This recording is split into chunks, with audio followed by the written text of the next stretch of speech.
Hello friends, हम लोग थोड़ा वर्क में थोड़ा और आगे बढ़ते हैं, ज़रा सा थोड़ी देर के लिए। हालांकि वर्क के बारे में आप बहुत कुछ समझ गए हैं, तो उसी पर एक कॉन्सेप्ट और थोड़ी सी देख लेते हैं कि अगर ये एक बॉडी है और इस पर ढेर सारे वर्क फोर्स काम कर रहे हैं, F1 F2 ऐसे करके F1 F2 F3 F4 और F5 फोर्स हैं, तो वेक्टर क्वांटिटीज हैं, मतलब उनकी डायरेक्शन भी है। कुल मिला के कहने का मतलब ये है।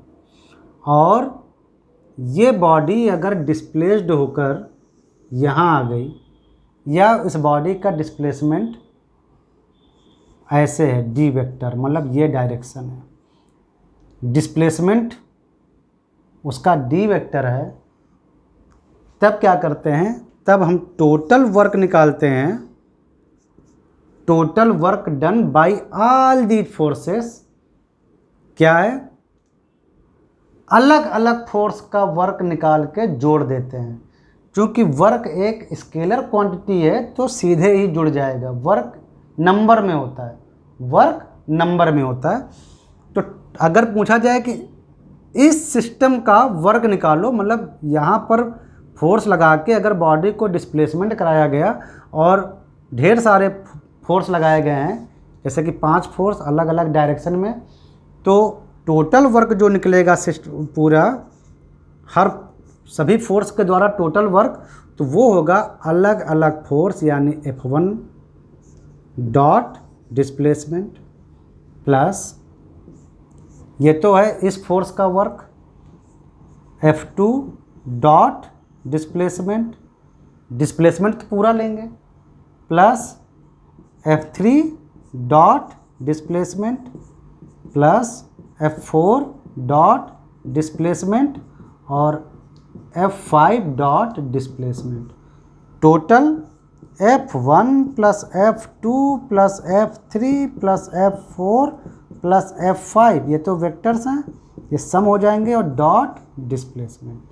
ये क्या है, ये टोटल बॉडी पर लगने वाला नेट फोर्स है, नेट फोर्स डॉट डिस्प्लेसमेंट। तो आप इनमें किसी का भी इस्तेमाल कर सकते हो।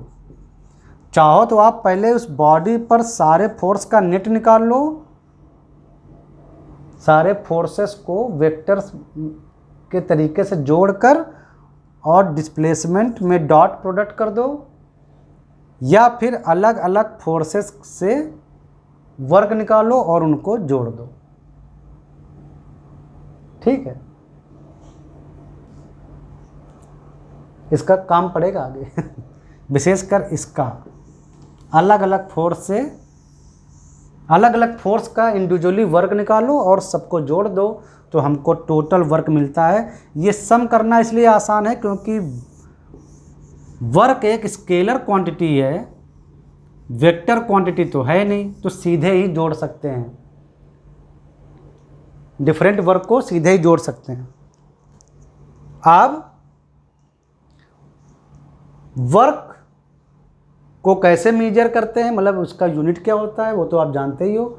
वर्क क्या होता है, फोर्स, डिस्प्लेसमेंट, और फोर्स और डिस्प्लेसमेंट की डायरेक्शन के बीच के एंगल का कॉस। फोर्स को न्यूटन में नापते हैं, न्यूटन। डिस्प्लेसमेंट को मीटर में अगर नापो, मीटर। और एंगल कोसाइन, इनका कोई यूनिट होता ही नहीं है, तो वर्क आया हमारा न्यूटन मीटर में। और 1 न्यूटन मीटर को बोलते हैं 1 जूल।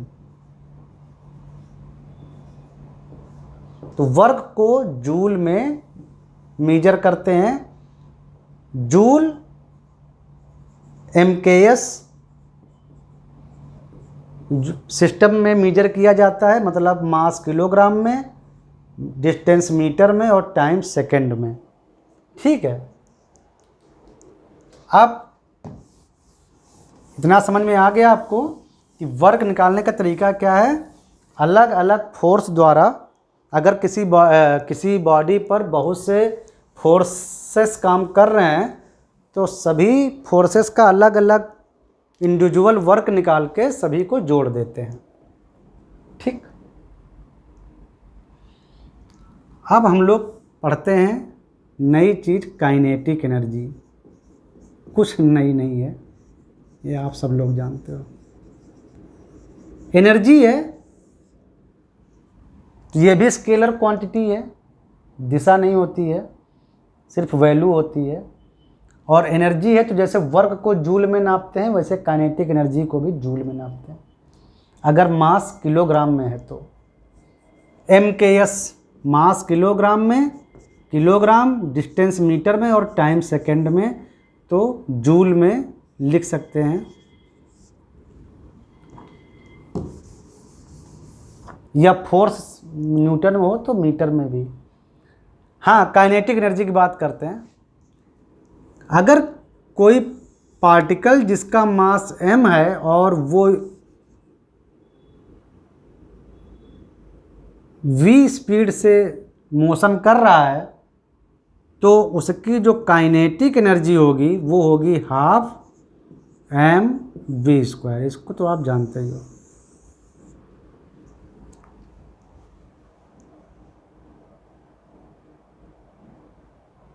ठीक है, काइनेटिक एनर्जी होगी हाफ mv²। अगर किसी तरह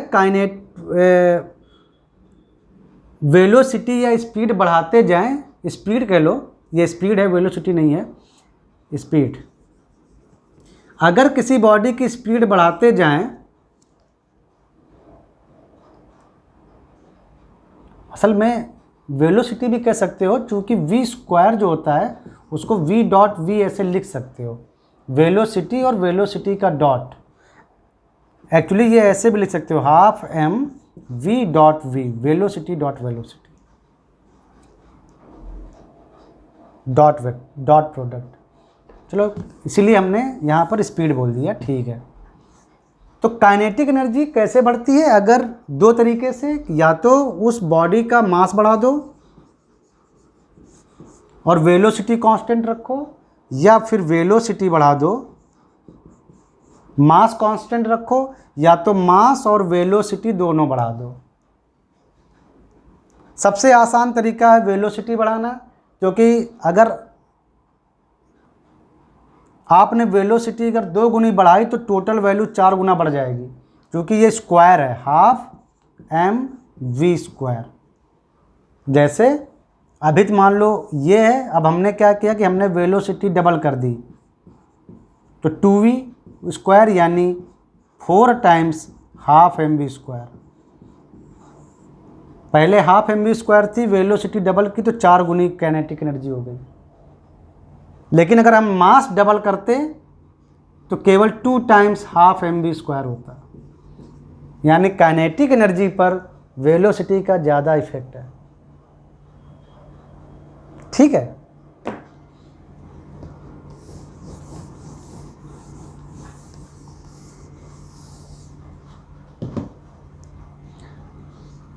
अब हम बहुत इंपॉर्टेंट चीज़ पढ़ने जा रहे हैं।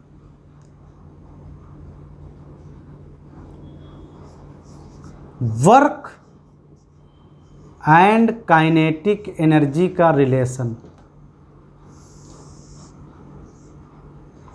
वर्क एंड काइनेटिक एनर्जी का रिलेशन।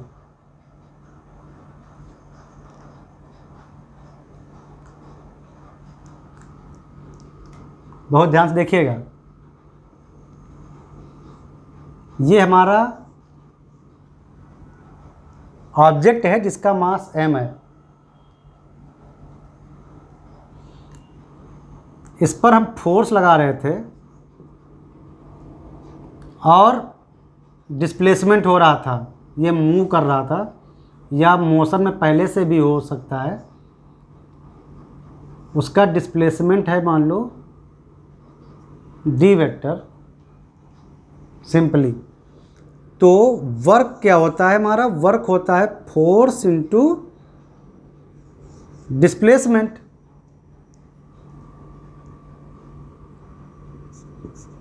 फोर्स मास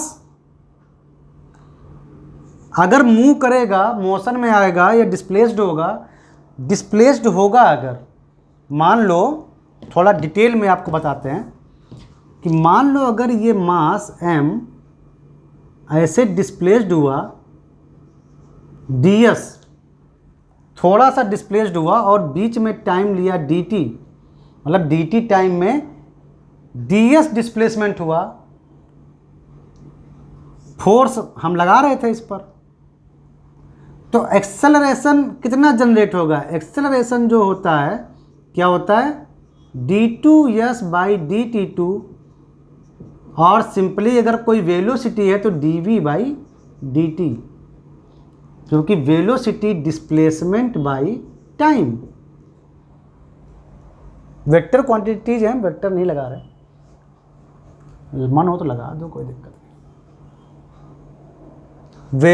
ये सब आप जानते हैं ना, वेलोसिटी डिस्प्लेसमेंट बाय टाइम और acceleration is nothing but dv by dt, यानी time rate of the velocity. तो यहां से फोर्स ऐसे लिख दो, स्मॉल कर रहे हैं तो स्मॉल।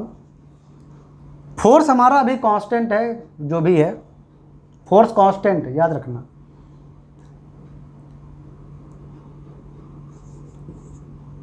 m एक्सेलरेशन को dv बाई dt और ये ds, m dv और ये ds बाई dt, इसको इधर कर दिया। ds बाई dt क्या है? वेलोसिटी,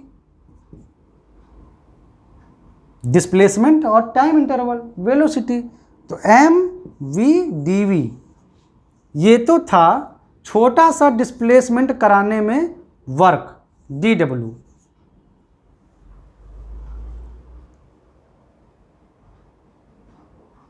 हमने छोटा सा डिस्प्लेसमेंट कराया यहां से यहां तक। सपोज करो कि जब हम ये फोर्स लगाना शुरू किए थे, फोर्स लगाएंगे और डिस्प्लेसमेंट कराएंगे तो हम यानी हम वर्क कर रहे हैं। देखो हमने फोर्स लगाया और डिस्प्लेसमेंट कराया, मूव कराया, डिस्प्लेसमेंट हुआ, हम वर्क कर रहे हैं, तो वही ये वर्क है। छोटा सा वर्क यानी small work, force into small displacement ds। मान लो उस टाइम वो डिस्प्लेसमेंट करने में टाइम लगा dt, तो वेलोसिटी आ जाएगा ds बाई dt, और एक्सेलरेशन अगर ये वेलोसिटी है और टाइम इंटरवल जो चल रहा है तो dv बाई dt। सपोज करो कि जब हमने फोर्स लगाना जब शुरू किया था, हो सकता है इस मास का इनिशियल वेलोसिटी कुछ हो, मान लो वो v1 स्पीड से चल रही हो, वो मास, वो बॉडी, और बढ़ के उसकी स्पीड v2 हो जाए यहाँ पर, या कम होकर v2 हो जाए, कुछ भी हो जाए। मतलब हमारा ये बॉडी मान लो शुरू में v1 स्पीड था, फोर्स लगाया, वर्क किया और उसकी वेलोसिटी चेंज होकर v2 हो गई। अब ये पता नहीं कि कम हुई कि ज़्यादा, लेकिन वेलोसिटी में चेंज आ गया।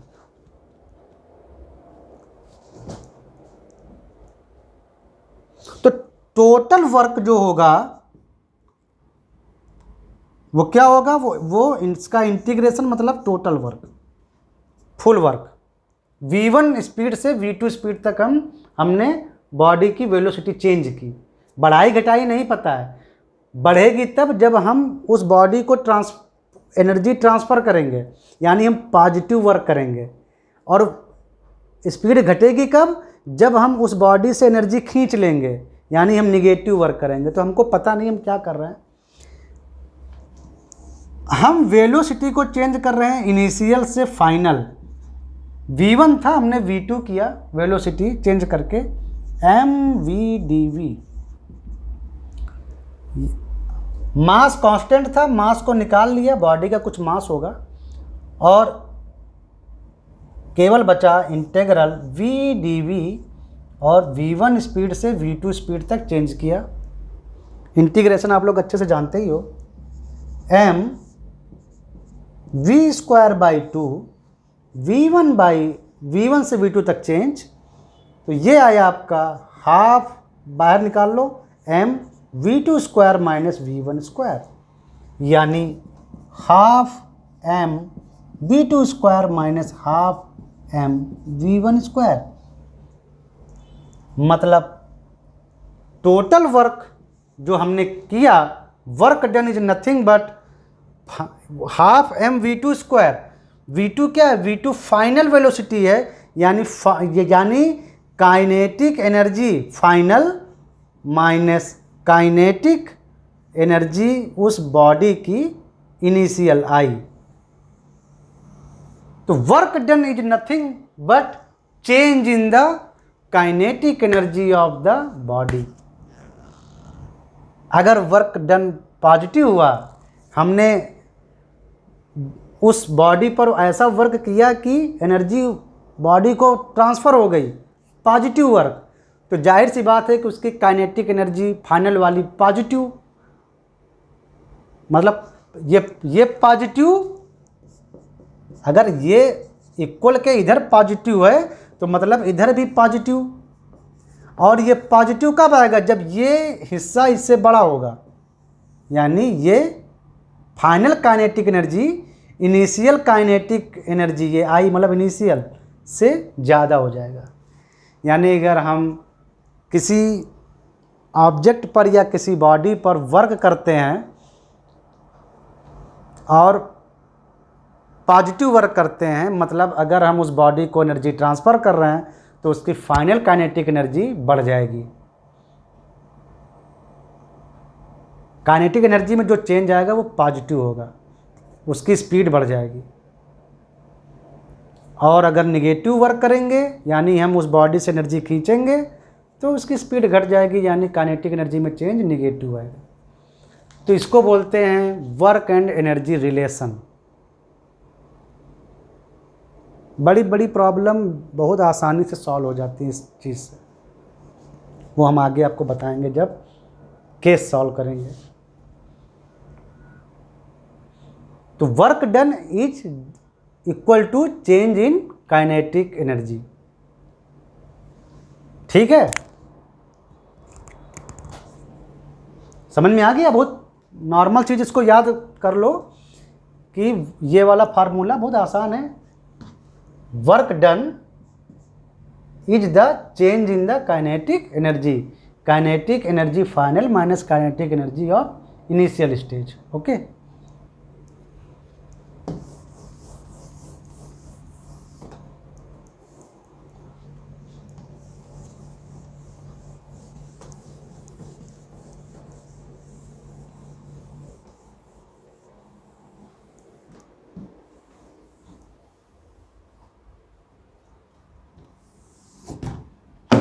तो आज जो बताया है हमने आपको वो बहुत बेसिक चीज़ें हैं और वेरी इंपॉर्टेंट चीज़ें हैं, बहुत बड़ी बड़ी प्रॉब्लम सॉल्व करने के काम आती हैं।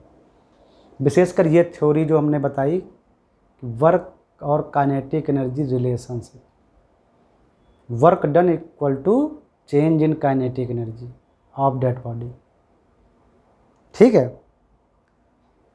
तो आई थिंक आपको अच्छे से समझ में आया, आपका कॉन्सेप्ट क्लियर हुआ।